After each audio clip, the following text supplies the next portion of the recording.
오늘 본문이 들어있는 누가복음 12장은 여러 가지 이야기가 나옵니다. 그러나 저희가 읽은 또 이 부분 13절부터 21절까지는 예수님께서 한 가지 이제 비유를 말씀하시게 돼요.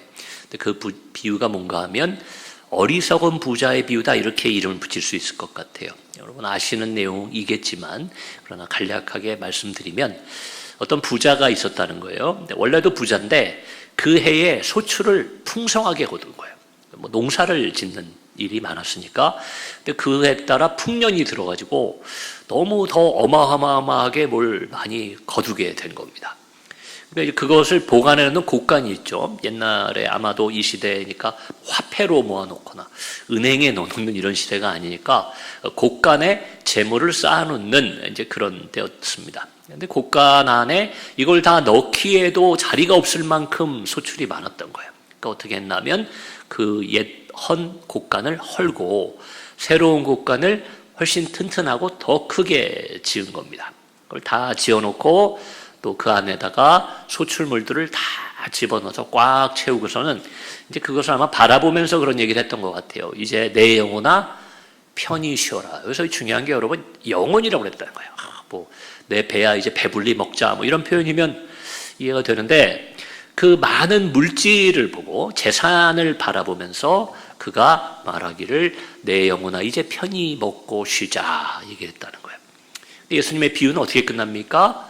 그날 밤에 그 영혼을 가져가게 되면 죽는다는 얘기예요. 그날 밤에, 그 말하자마자 그날 밤에 그가 죽게 되면 그 곳간에 많은 재물이 무슨 소용이 있겠느냐, 이 얘기를 하시게 됩니다. 근데 그 비유가 나오는 그 첫 장면이 오늘 저희가 읽은 본문인데, 왜 예수님께서 그 어리석은 부자 얘기를 하게 되었나?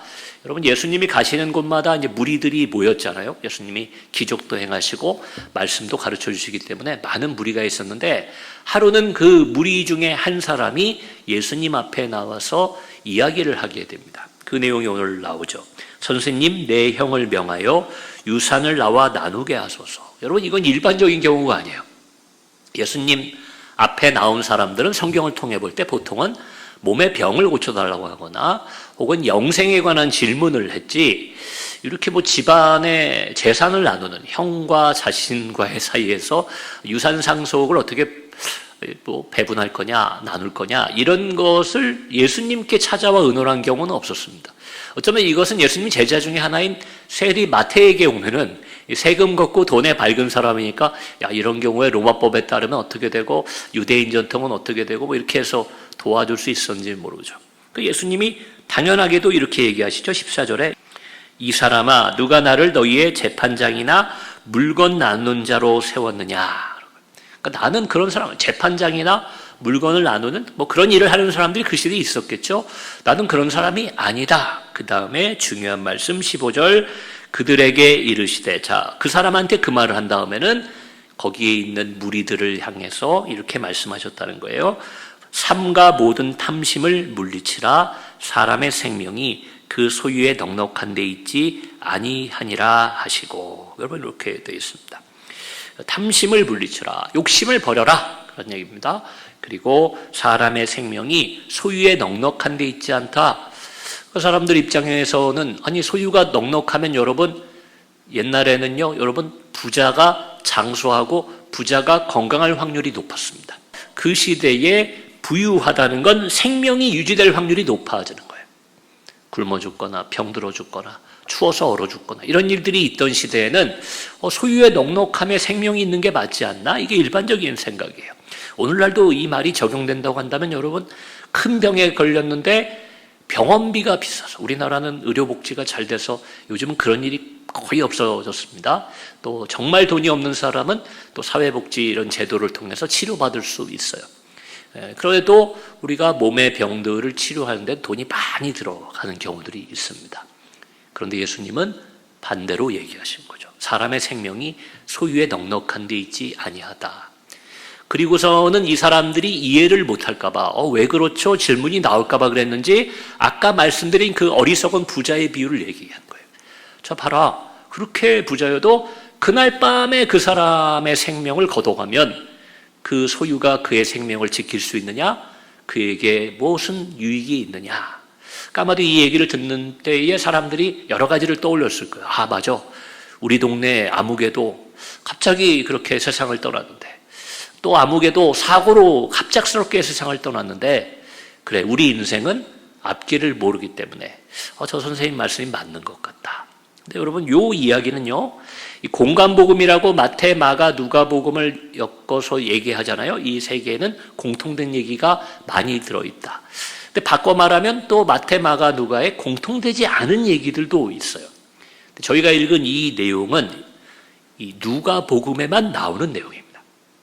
누가복음에만 이 이야기가 나오고 어리석은 부자에 관한 얘기를 예수님이 해주시게 돼요.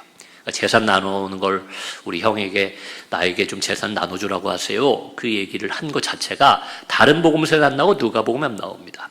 자, 근데 그 이후에 이 12장 누가복음 21절 이 부자의 비유 이후에 나오는 내용들은요, 마태복음에 다 나와요. 끝까지.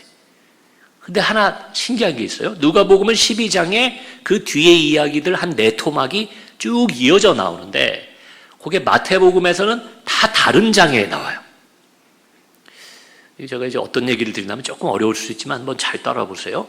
우리가 이걸 좀 추론해 보면요, 마태와 누가의 그 뒤에 나오는 내용이 다 공통되다 아마도 마가복음에도 있는 내용일 거고요.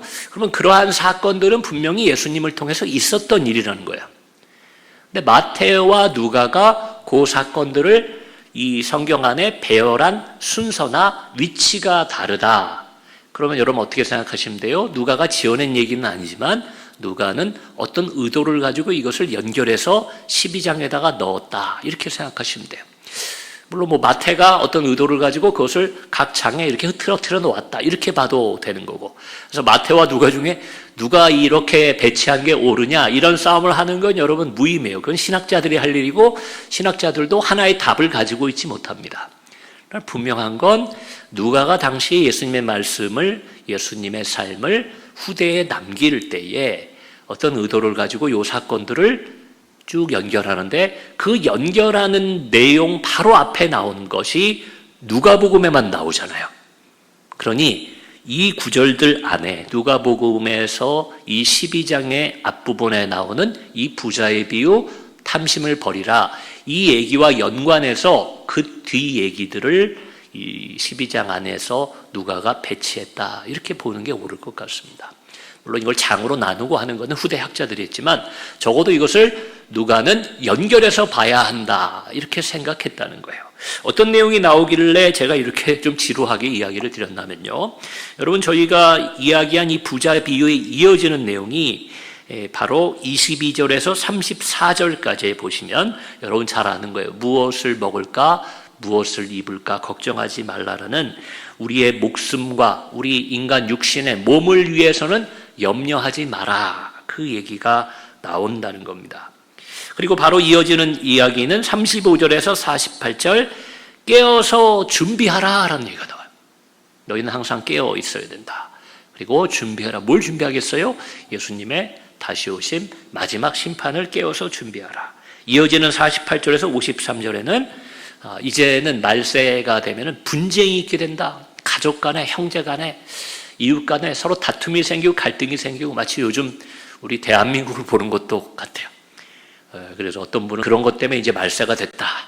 근데 그때는 우리가 알지 못하니까 함부로 얘기할 수는 없지만, 그러나 요즘 정말 이런 서로 분쟁과 갈등이 많은 시대잖아요. 근데 예수님이 그렇게 말씀해요. 곧 그런 분쟁이 있게 되는데, 끝 부분, 마지막 부분에 54절에서 59절에는 그러한 시대를 잘 분간해서 너희는 화해하기를 힘쓰라. 이런 분쟁이 있으니까 화해해라. 그래서 이 이야기가 마무리되는 겁니다. 자, 이런 맥락으로 가는 데에 저는 아무리 봐도 누가가 의도를 가지고 이 순서들을 요 12장 한 부분에 모아놨다고 보는 거예요. 자, 그리고 그 모든 이야기들의 시작점은 이 15절 탐심을 물리치고 그 생명이 어디에 있는지를 잘 알아야 된다. 이 부분에 있다. 이렇게 보는 겁니다. 여러분 다시 본문으로 돌아와서요, 유산을 이렇게 나누는 문제가 우리가 한번 예수님의 이야기에 반대할 수는 없지만 한번 질문을 던져보는 거예요. 과연 이걸 탐심이라고 봐야 되느냐? 옆집이 부자 됐는데 뭐 저 집 망하게 해주세요. 아니면 저거 내 재산 되게 해주세요. 여러분 그러면 우리가 생각할 때 욕심이고 탐심이죠. 그러나 형에게 내 형제에게 유산을 나에게 나누게 하라. 여러분 이것은 어찌 본다면 오늘날의 관점에서 보면 정당한 권리 행사이지 이걸 욕심이라고 얘기하지 않습니다. 여기 계신 여러분들 중에도 만약에 유산을 받게 됐는데 혹은 유산을 물려주게 됐는데 그걸 어느 교회 목사님이 오셔가지고 그 욕심 버리라고 그런 거 받을 생각하지 말라고 그러면 좀 이상하잖아요, 여러분. 내가 뭐 부당하게 갖겠다는 게 아니라 부모님이 물려주신 것을 형이 독차지하려고 했는지 모르겠어요. 그러니 나와 나누게 하소서. 당시에 예수님은 이제 랍비라고 선생님이라고도 불렸습니다. 그러한 일들을 유대인 공동체 안에서는 당시 로마의 통치를 받던 때라 로마의 법정에 가지 않으면 이 랍비들 앞에 와서 심판받고 재판받는 경우들이 있었어요. 솔로몬의 재판처럼 지혜로운 자를 찾아가서 우리 사이에서 이 문제 좀 중재해 주십시오. 그래서 아마도 예수님을 그런 랍비 중에 하나로 생각했으니까 이 질문을 했을 것 같아요. 여러분 이게 탐심입니까? 자, 오늘날로 얘기하자면 여러분 돈 버는 거, 우리 직장 다니고 일할 때 돈 벌잖아요. 또 우리가 세상을 살아가면서 부당하게 손해보지 않으려고 하는 것, 내 권리를 정당하게 행사하는 것, 이런 것을 욕심이라고 부르기에는 어려울 것입니다. 그러나 우리가 왜 예수님께서 이때에 그것을 탐심이라고 불렀을까? 여러분 상황을 주목해 보셔야 된다는 거예요. 여러분 분명히 나옵니다. 한 사람이 그냥 어느 날 예수님을 찾아온 게 아니에요. 거기에 무리 중에 한 사람이 이렇게 되죠. 무리가 있다는 것은 예수님의 말씀을 전하거나 지금 기적을 행하는 여러 사람 회중 앞에 있던 때예요. 자, 그 중에 한 사람이 예수님 앞에 나와서 이 이야기를 한 겁니다. 다른 성경의 복음서의 본문을 보시면 예수님 앞에 나왔던 사람들의 특징이 있어요. 예수님을 만나고자 간절했던 사람들의 이야기가 많습니다. 삭개오는 여러분 예수님 보려고 뽕나무까지 올라갔어요. 어떤 여인은 예수님 지나가시는데 그 군중 사이에서 예수님의 옷자락을 잡았어요. 어떤 사람은 예수님을 목 놓아서 자기를 지나칠까봐 이 다윗의 자손이여 예수야 하고 소리 질러 부른 사람도 있습니다. 한밤중에 찾아온 사람도 있어요. 어떤 사람은 친구들이 몸이 불편한 환자니까 친구들이 그를 들쳐업고 지붕을 뜯어내고 예수님 있는 곳에 내린 적도 있어요. 여러분 예수님 만나는 것은 쉬운 일이 아니었습니다. 예수님이 나무랐지만 그 제자들이 애들은 또 가까이 못 오게 했죠. 야, 애들은 가라. 예수님이 오라고 그러니까 겨우 예수님 곁에 애들이 올 수 있었다고 여러분 기억하실 겁니다. 그러니까 아마도 성경에 기록된 것만 해도 이런데요. 기록되지 않은 부분들로 우리가 미루어 짐작할 때 일반적으로 예수님을 만나려고 하면 그 많은 무리 가운데 적어도 제자들이 데리고 나오거나 선생님 이 사람이 병들었습니다. 이 사람이 예수님 뵙고자 합니다. 아니면 앞서 말씀드린 것처럼 아주 돌발적인 행동을 하지 않으면 예수님을 만날 수가 없는 상황이에요. 그만큼 예수님 만나는 게 귀한 겁니다. 요즘 그렇다면서요. 대형 교회, 큰 교회는 담임 목사님 한번 1대1로 만나는 게 그렇게 어렵다고 그래요. 예수님은 더하면 더했지 덜하지 않았을 겁니다. 자, 여러분 그런 기회를 얻어서 겨우 예수님 앞에 나와서 입을 뗐는데 그 사람의 질문이 뭐였다고요? 우리 형한테 좀 재산 좀 나눠달라고 해주십시오. 예수님이 이 사람아 그러고요. 예수님이 이 땅에 왜 오셨어요? 우리를 구원하고 우리를 죄를 사하여 주시고 우리에게 생명을 영원한 생명을 주려고 오셨는데 기껏 그 예수님을 만나가지고 했다는 말이 뭐예요? 저기 유산을 좀 나랑 나누게 좀 선생님 어떻게 하면 좋을지 조언 좀 해주세요. 내가 그런 거 하는 사람이 아니다. 그런 일로 이 땅에 온 것이 아니다. 그리고는 답답하고 안쓰러우니까 무리를 향해서 얘기하신 겁니다. 생명이 그 소유에 넉넉한 데 있지 않다. 생명이 더 중요한 거 아니겠어요? 근데 그 생명이 거기에 있지 않다. 예수님이 그 얘기를 하시는 겁니다. 자, 그러니까 그런 맥락 속에서 이야기가 나오니까 뭐가 나와요? 무엇을 먹을까? 무엇을 입을까? 너희 좀 그런 고민하며 살지 마라. 하나님의 자녀들은 그런 것이 아니라는 거예요. 그래서 우리가 잘 아는 비유가 나옵니다. 까마귀도 저들이 곡간도 없고 그런데 어때요? 먹고 살잖아요. 그리고 드레핀 백합화 솔로몬이 그렇게 이 땅에서는 최고의 부를 누리고 영광을 입었다고 그러지만 그가 입은 어떤 옷도 저 백합화보다는 아름답지 않다. 여러분, 그 자연의 아름다움은 인간이 아무리 노력해도 못 따라가잖아요. 여러분, 그래서 우리 유명한 말씀들이 여기서 많이 나와요. 염려함으로 키를 한 자라도 더할 수 있느냐? 우리 생명을 여러분 우리가 염려하고 근심하고 돌본다고 그래서 건강이 어디 지켜지던가요? 하나님 허락하시면 건강한 거고, 하나님이 내 은혜가 내게 족하다 하면 몸이 불편해도 기쁘게 우리가 살아가는 것이 인생이 되어야 될 줄로 믿습니다. 자, 그런 것을 예수님은 세상 백성들이 구한, 오늘날로 말하면 예수 믿지 않는 사람들, 기독교인 아닌 사람들이 염려하는 거지, 너희는 것을 걱정하지 마라 하면서 유명한 구절이죠. 31절, 다만 너희는 그의 나라를 구하라. 그리하면 이런 것들을 너희에게 더하시리라.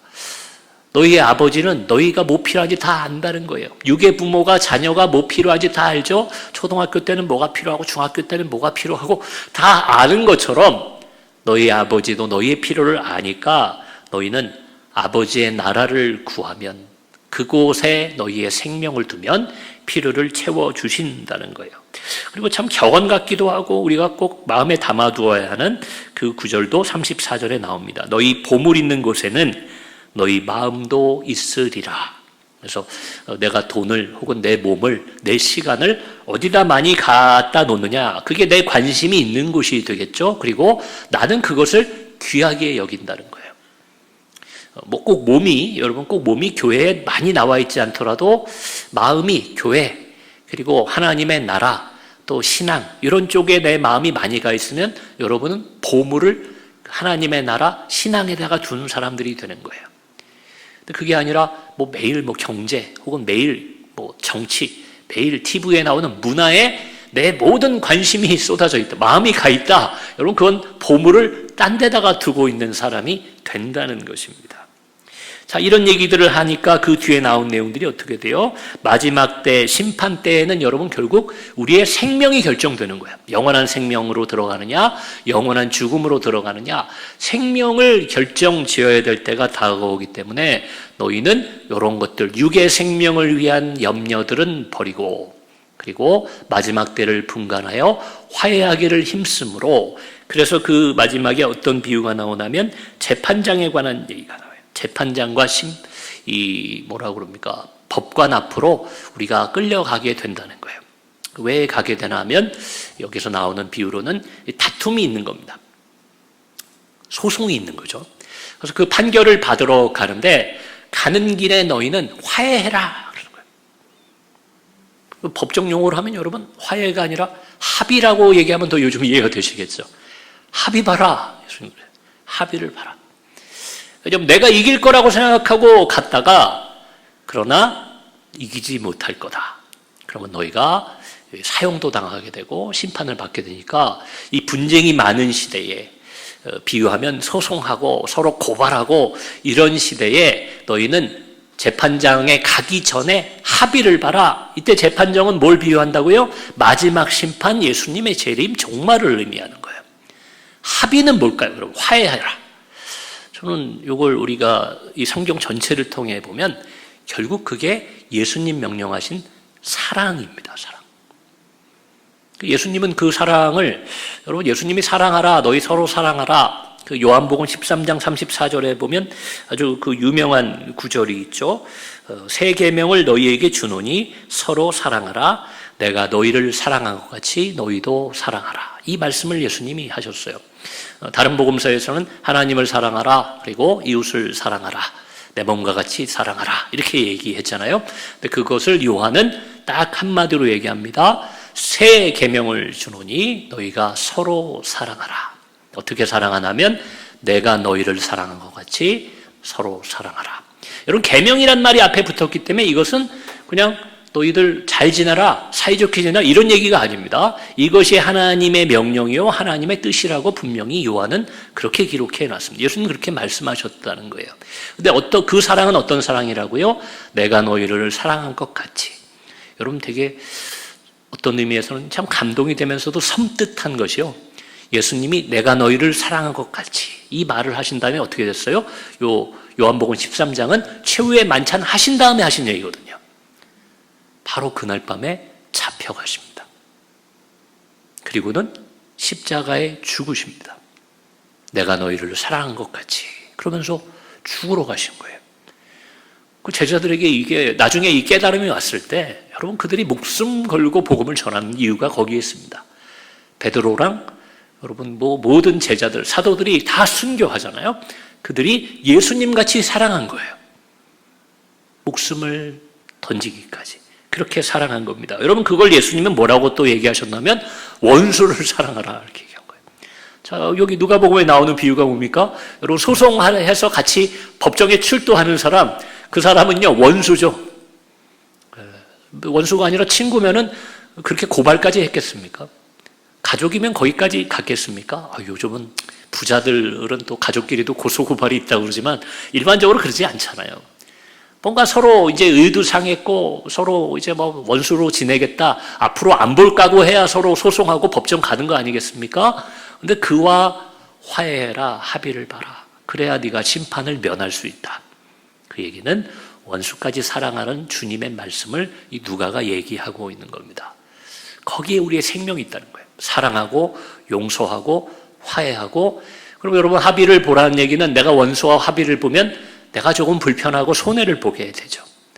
그런 사랑을 예수님 말씀하셨고 누가는 그래서 이 내용들을 이 육의 이 땅의 재물과 성공과 이런 것에 마음이 팔려서 그 사랑과 용서와 또 화해를 하지 못하는 사람들에게 이 내용들을 붙여서 얘기하고 있다고 저는 생각합니다. 여러분 누가복음은 특별히 이 세상에 대한 관점을, 인간의 관점을 아주 깊이 있게 통찰하는 그런 성경이기도 해요. 마태, 마가, 요한복음보다는 훨씬 인간에 대한 관심이 많습니다. 그래서 흔히들 누가복음을 예수님을 뭐라고 그랬다고요? 인간으로 오신 예수, 완전한 인간이셨던 예수님을 기록한 책이 이 누가복음이다. 그러니까 누가복음은 언제나 사람에게 관심을 많이 보이는데 특별히 마태복음과 대조적으로 남성보다는 여성에 대한 관심이 많이 나와요. 그래서 이름 모를 혹은 그 이름이 기록되어 있는 여성 제자들에 대한 기록이 많이 나오는 것이 누가복음입니다. 그리고 이방인이라든지 어린아이들이라든지 병자라든지 특별히 가난한 자에 대한 관심이 많이 기록된 것이 누가복음이에요. 왜? 사람에 대한 관심이 많았던 것이 아마 누가였던 것 같습니다. 그렇다고 지어낸 얘기가 아니라 예수님은 정말로 이 땅에 계실 동안에 완전한 인간이시자 인간들의 친구가 되어주셨기 때문에 그렇습니다. 여러분 성공한 사람과 실패한 사람 있을 수 있죠. 이 땅에서. 부자와 가난한 자가 있을 수 있죠. 자, 그런데 우리가 성경적으로 볼 때 예수님은 그 두 그룹 중에 어디에 계시겠느냐는 겁니다.